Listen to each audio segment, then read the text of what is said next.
চলো আজকে হাঁসের ভিডিও আনছি। তো হাঁস মামা একটা আনছুন।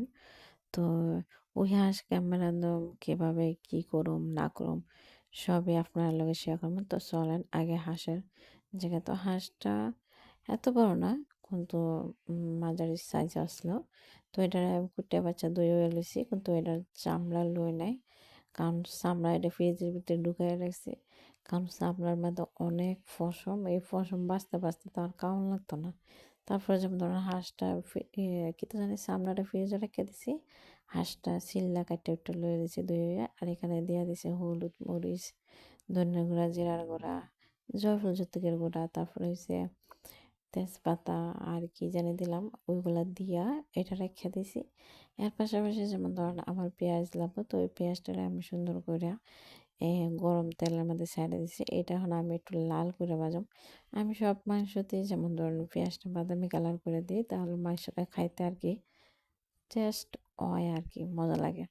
তো বাদামি কালার হয়েছে, কিন্তু সেখানে আমি আদা রসুন বাটা লইছি, কারণ ব্যালেন্ডার করা নাই, এই কারণে আমি যতটুকু লাগবো অতটুকু বাটা লইছি।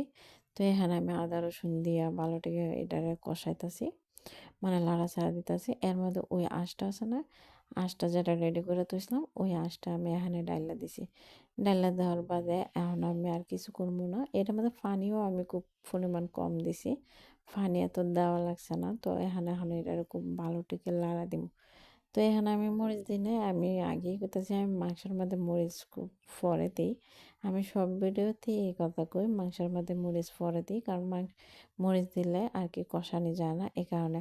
তারপরে কয়েকটা কাঁচামরিচ দিয়ে দিছি, যেহেতু এখন কাঁচামরিচের দিন, এই শীতের দিন কাঁচামরিচ দিয়ে সব কিছু দিই, সব কিছুর মধ্যে কাঁচামরিচ দিই। তারপরে যেমন ধরো আমার ভালোভাবে একবার কষানো হয়ে গেছে গা, এরপরে যেমন ধরুন মরিচ দিয়ে আমি আবারও কষাইছি। মরিচ দেওয়ার বাদে কষানোর পরে এখন আমি এখানে আঁশের মধ্যে আলু দিয়ে দেবো। তো আম্মাই দেখতে যেমন ধরুন আলু চিল্লা উল্লা আর দই হইয়া দিছে। আর সবসময় নতুন আলু আনলে আম্মাই চিল্লা আম্মাই দই হয়ে দেয়, কারণ নতুন আলুর মধ্যে দুনিয়ার বালু থাকে, এই কারণে আর কি আম্মার আতানে দই। তো আম্মা এমনি রেডি উডি করে সব কিছু আমার দিছে, আর আমি যেমন ধরেন রান্তাছি। তো আলুটারে এখানে দিছি, আর দিয়া এখন এটা সুন্দর করে লাড়াচাড়া দিয়া কষামো বালাটিকে। কষানোর পরে আর কিছু করবো না, দিয়া দেবো পরিমাণ মতন পানি। তো পরিমাণ মতন পানি দেওয়ার বাদে যেমন ধরেন যেমন ধরেন রসা হয়ে গেলে যার যেরকম রাখতে মন চায় ঠিক ততটুকু রাখবেন। এরপরে আমরা আসলে সঙ্গে সালাদ আর ভাত, গরম ভাত। তো এই ছিল ছোট্ট একটা আঁশের ভিডিও। তো আপনার কাছে কেমন লাগছে কমেন্ট অবশ্যই জানাবেন। তো আজকে এই পর্যন্ত, সবাই ভালো থাকবেন, টাটা।